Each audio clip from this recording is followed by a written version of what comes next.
Hello everyone, and welcome to another episode of Reading Reddit with Amber. Today I have another batch of outrageous stories for you from r/AmITheJerk. Shout out to the people who sent in suggestions for today's stories. Our first story is, Am I the jerk for not visiting my in-laws after my brother-in-law told my son to call him daddy? I'm a 35-year-old female, and I lost my husband a year ago in a car accident. This was the most devastating thing that ever happened in my entire life, and I gotta say, I lost dear ones before this tragedy, and it's completely different kind of pain. I have a 3-year-old son that my in-laws help take care of. My mother-in-law, sister, and brother-in-law have been supportive and helped a lot. My brother-in-law would literally spoil my son with new toys and clothes, and they do a lot of activities together. My brother-in-law is divorced, and he's been coming to my in-laws' house all the time. I'd have either my mother-in-law or brother-in-law babysit my son while I work. My job requires me to go on trips between 5 days to 2 weeks, depending on my circumstances. And I had my first business trip after my husband's passing 3 weeks ago. My brother-in-law offered to look after my son while I'm gone, and I thought nothing of it, but was a bit worried since my late husband was the one to look after our son whenever I'm away.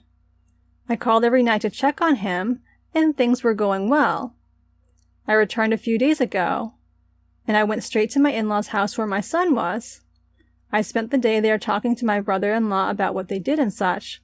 I was playfully asking my son if he had a good time, and he told me that Daddy took him to see the ducks at the park. And I paused after I heard him call my brother-in-law Daddy. He did it again while my brother-in-law was talking to him. I was confused. My mother-in-law was just looking at me but said nothing. I asked my brother-in-law, and he said it was nothing, but my son kept saying Daddy till the evening. I was so mad. I corrected my son many times, telling him that this is his uncle, not Daddy. My brother-in-law got mad and told me to let my son call him whatever he wanted. I confronted him about teaching my son to call him Daddy, and he admitted that he did that. He argued that I wouldn't have a problem if I let my son call some stranger Daddy. I yelled at him and told him to stop whatever he thinks he's trying to do and to respect my boundaries. He walked out immediately, avoiding discussing it any further. I was also mad at my mother-in-law as she was seeing all of this and not doing anything about it. I took my son and went home. My son still says Daddy, and it hurts every time because he hasn't used this word since his dad's passing. I told my mother-in-law I won't be visiting any longer, and she started texting me saying that I can't do that and I have no right. She said that I was being ungrateful for the people who supported me, and I should stop being mean and using my son to get them in line, demanding that I visit with my son. The trip was 3 weeks ago. It's my first since my husband's passing. He passed away a year ago. I'm sorry if anyone get confused by that. I just haven't been myself lately. I'm sorry. I thought I should mention this in case it's relevant. My brother-in-law's ex-wife had a stillbirth in 2018, and they both got separated months after. I'm going to say that OP is not the jerk here. That was so inappropriate for the brother-in-law to do, and it's horrifying that the mother-in-law didn't put a stop to it. Like, I cannot think of a good reason why he would teach the sister-in-law's child to call him Daddy. OP has every right to be upset with him and mother-in-law because 1, getting her son to call him Daddy insinuates that he has parental rights to OP's child, and 2, it insinuates that she is or was in a relationship with him. None of that is okay. Our next story is, Am I the jerk for telling my brother that his wife is right and I'm embarrassed to be related to him? I'm a 24-year-old female. My brother is a 28-year-old male. He called me yesterday to back him up in a fight between him and his wife, who's a 27-year-old female. Some background context before we begin. My brother's wife had just given birth to a son a few weeks ago. So on to what happened in their fight.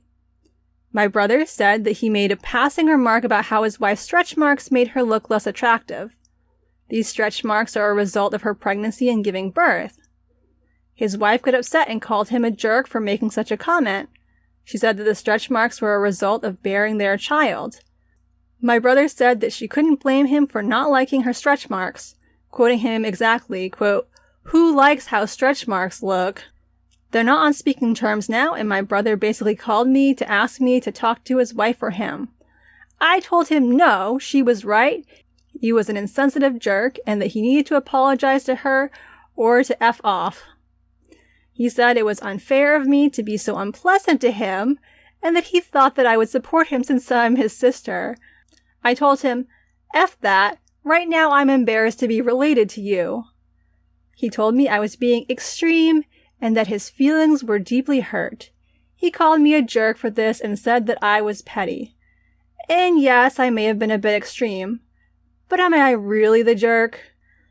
Not the jerk. If my brother said something like that, I'd shoo him out too. Like, who thinks it's okay to say to the person who just got done creating a whole human inside of them that the stretch marks they got from carrying said human are unattractive? Just because you think something doesn't mean you have to say it.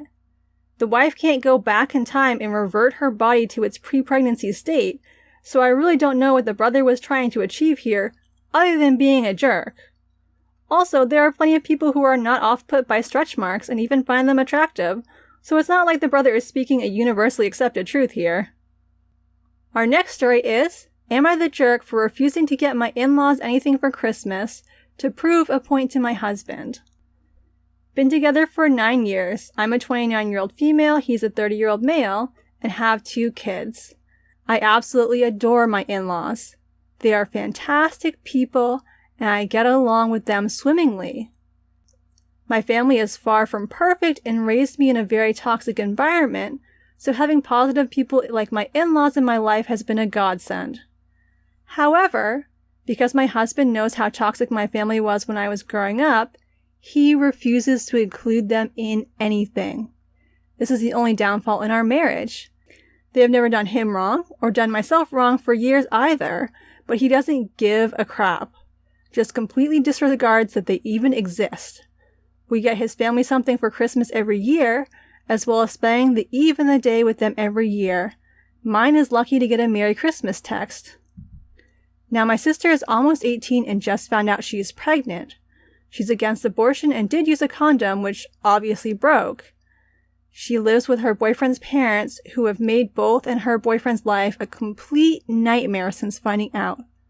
My sister and her boyfriend both worked part-time and went to school, but after his parents found out that they were pregnant, they made their son drop out of school and get a full-time job. He was 4 months from getting all credits to graduate.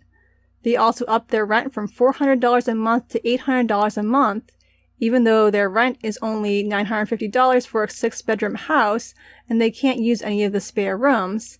Plus, they have to buy their own food, pay the internet and electric bill, not included in their rent, can't take showers at all but once a week to save on water, and basically are limited to their bedroom. They practically have to ask to pee. They have even deliberately made my sister feel like garbage by saying they won't be carting her butt around to any appointments for free. Knowing this info, I wanted to get her something for the baby. Knowing there was no way in heck they could afford one living under her boyfriend's parents' roof, I wanted to buy her a crib, the same one I had for my kiddos. The one that changes into a toddler bed and then a day bed. It grows with the baby. She could use it for years. It was only $199 on sale. I purchased mine for $699. So I told my husband I wanted to buy this, and he lost his stuff. Said he wasn't going to break the bank to support a child having a child, and said, quote, "She decided to have a baby. She can go get a job and buy a crib. It's not my job to give her gifts." Mind you, I work full-time, more hours than him by a long shot, but he works salary and technically makes more. I was livid, I'll admit, and I immediately snapped back with, "Well, it looks like we'll be crossing mommy and daddy off the Christmas list because they have jobs and can buy their own gifts." Since that conversation, I have held the same tune, though he claims this is entirely different and that I'm a jerk for trying to compare the two, Christmas gifts versus baby gifts. Am I the jerk? Not the jerk. What is wrong with the husband?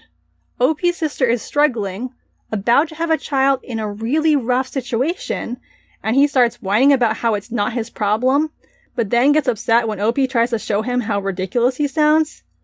I also find it really troubling how he doesn't seem to let OP see her family at all.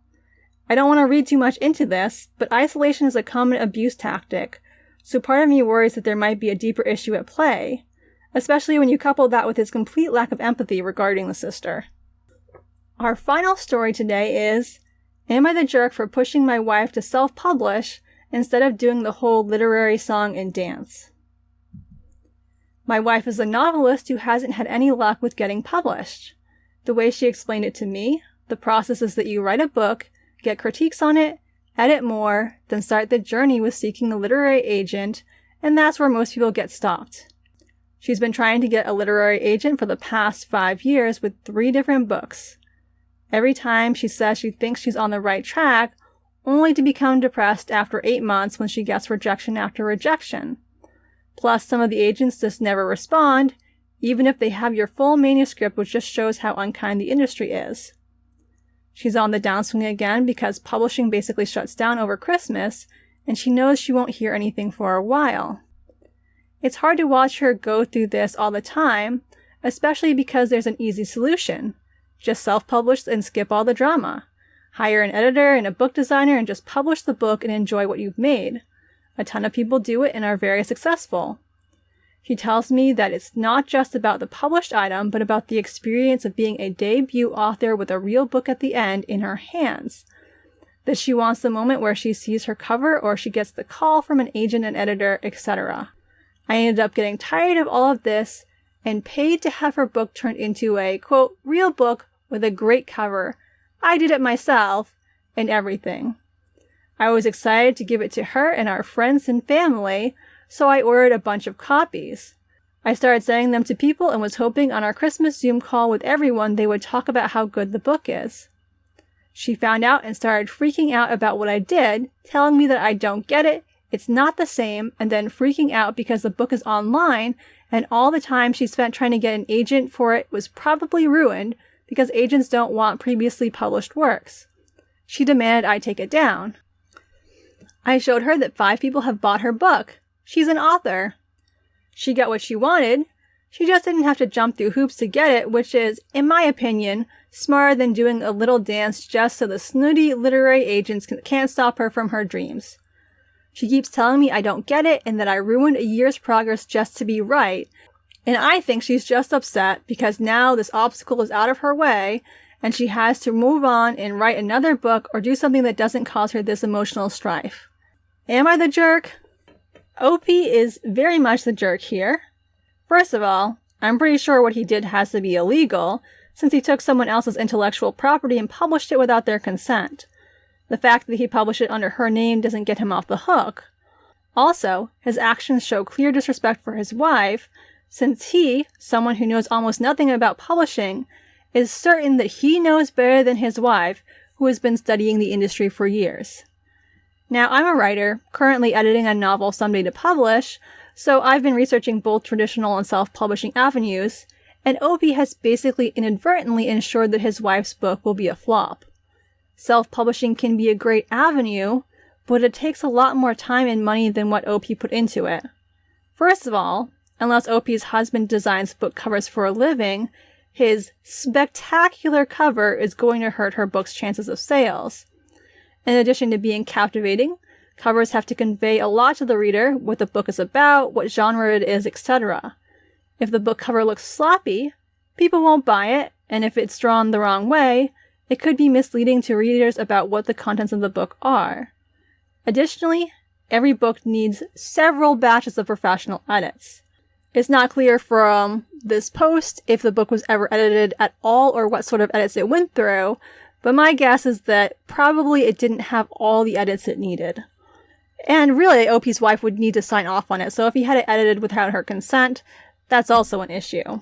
And if he didn't get it edited, then that's also a problem because no matter how good a writer OP's wife is, there are going to be mistakes and plot holes that an editor could have caught, but that now are on full display to readers. Lastly, you need to market the heck out of a book for there to be any chance of success. If you just throw it on Amazon, people aren't going to find it in the sea of millions of books. And now that it has been self-published, most traditional publishers won't touch it. So unless the wife wants to get into a legal battle with OP, the book is going to be a complete loss with her. I'm so sad for OP's wife, because she has poured so much time and energy into this book, only for her husband to basically take it away from her. Anyway, rant over. I hope you enjoyed today's video. If you did, consider giving it a like or letting me know in the comments. I post new videos twice a week, funny or outrageous ones on Wednesdays, and spooky ones on Sundays.